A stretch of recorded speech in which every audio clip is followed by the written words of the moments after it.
Hi! Today I'm going to show you how to clean and descale the Breville Cafe Roma.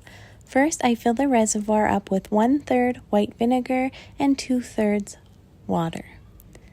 Then I go through and run it through a couple times.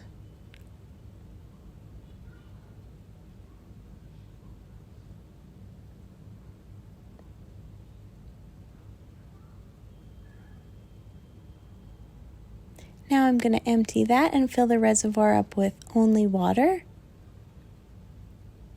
And I'll run that through a few more times just to get rid of any vinegar that may be left in the machine.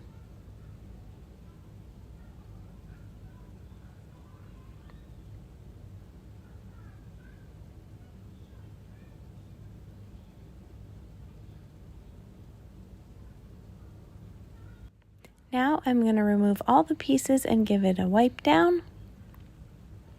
Then I'm going to fill the sink with hot soapy water and wash all the pieces. Then I'll let them air dry before reassembling. And there you go, all clean.